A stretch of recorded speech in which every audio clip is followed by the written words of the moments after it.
would like to share with you guys today a few different things. I'm going to talk about these clay tags and a few tips and tricks with these. And I'm going to talk about some clay storage. I reorganized my clay, and then I have a couple of ballet charms to share with you guys. So I've been playing more with my clay.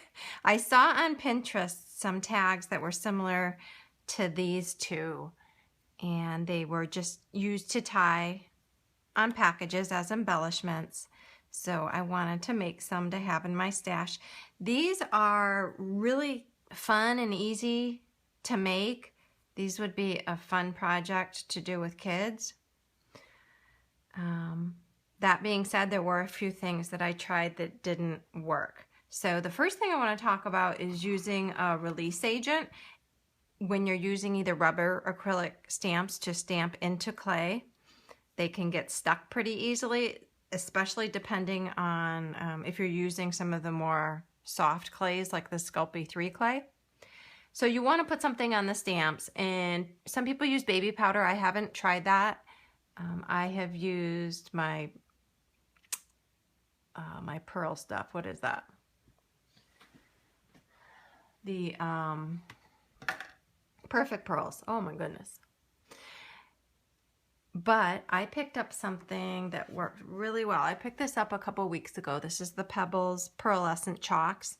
Any type of chalks, I'm sure, would work. But all I did was cover the stamp with this white here. And it comes out clear. You can't see it at all when it's done. So you can go back when it's done. Like with all these hellos, I went in and colored the words after. And then, let's see, this pink one here, these two that have a little bit of pink on them, I had put a little bit of the pink chalks on them before I baked them. It's some of these you probably can't tell. These have just a tiny bit of pink around the edges. Now you can color them before you bake them. You can color them after you bake them. I'm finding it's easier to color after you bake. So for example, these two birds, and I'll tell you what I colored them with in just a second, but I colored those after I bake them. And these as well. This one here, I did put some of the chalks in before I baked it, and that came out fairly well, but you have a lot, I think you have a lot less control. Afterwards, it's nice and hard, so you can, not only can you color them when you're done, but if you mess up, you can take alcohol and just wipe it off and start over. So that's great. And then this one, so let me start with this one. This one I colored with my Jelly Roll pen, the white Jelly Roll. And it's really hard afterward to get like the pen tip in there. So you just want to have a really skinny tip paintbrush. And I just put a little bit of water on my mat, and I had put the Jelly Roll on my mat and picked it up and just painted in there and did a couple coats, and I love the way that the white came out on there. And then I did the same with these hellos and the Enjoy, but I used my Faber-Castell, the soft pastels. And you can get these really inexpensively with a coupon at the craft store. And so again, I just wet my paintbrush and picked up the color right from the chalk. It's not very opaque at first. You do have to put a couple coats on, but I found that it gave me a lot of control in doing the coloring. And then once that dried, I just took some Wink of Stella and went over the letters.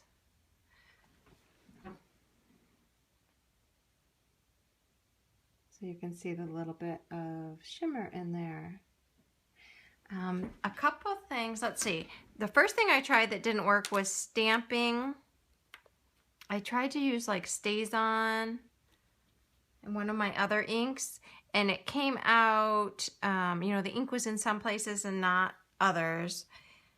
So the whole stamping beforehand just wasn't working for me. And a lot of these I'm not going to color in because I'm going to wait until I use them and so that I can color coordinate them and things like that. I love this one. This one I just had a little bit of leftover clay in 3 different blue colors.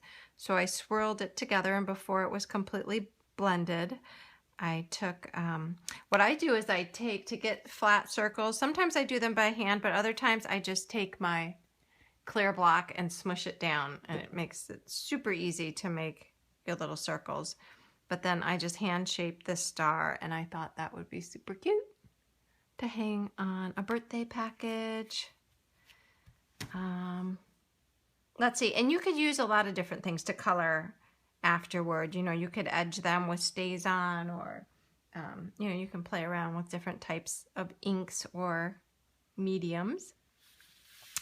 So that's that. Oh, let me share with you guys really quick my storage. I had all my clay and my clay accessories in this box. It's not very big, but it was getting out of control because I had all my clay in different little sandwich bags. It was a big mess. So I picked up these little containers yesterday at AC Moore. They were $1.99 in the jewelry section, and they are awesome. Not only because they fit perfectly in my box, standing on their side, but I have all my clays organized now, and it's really easy to kind of see what I have and just grab what I need. I'm actually going to pick up one more box. I have 3 of them, and all my clays fit perfectly, but I'm going to get one more to put all my little cookie cutters in, and my toothpicks and my little eye pins, so that I can organize those as well.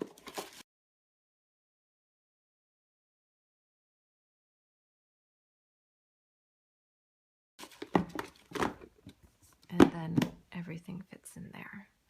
And then the last thing I was going to show you is, after I had made the charms for Selena last week, Anya wanted to know if I could make little point shoe charms.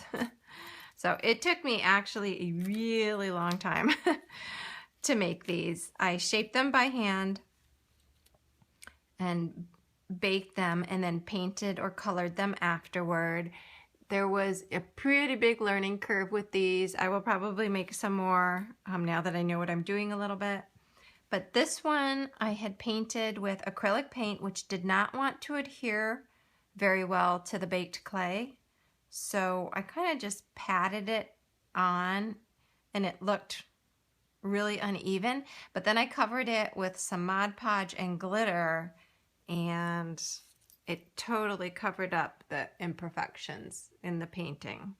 So I'm happy with how that came out. And then I just happen to have some little ballet shoe charms and a few other things. This one I colored with my Faber-Castell Pitt Artist Pen, which I felt like I had so much more control. But what I learned with that is you need a couple coats, and you really have to let them dry for a while in between. Otherwise, it just takes your previous layer off. And you have to let it dry super well before you put the Mod Podge on. So what I like about this, though, is on this one, the ribbons came, I only did 1 coat, so they came out fairly translucent, which I really like. This one actually has quite a few imperfections, so I actually might redo this one. The other thing I might consider doing is finding, this one came out fine, but when I put the Mod Podge on this one, it was taking me longer to paint it on, and it was like drying before I could get it in the glue, so in the glitter, so my glitter is a little bit uneven. So I might try a more slow drying adhesive for that. But all in all, I think they came out okay for my first try. So, excuse me, still allergies, and I was actually dealing with a migraine this morning that, thank goodness, is starting to dissipate. But, so it's Memorial Day weekend. The girls are marching in a parade tomorrow morning, so I'm very excited to go watch them march. And I think that's it for now. I have a couple of cards coming up with some new products that I was trying out. And so I'll be able to share those in a couple days. And you guys have a wonderful holiday weekend. I'll talk to you soon. Bye-bye.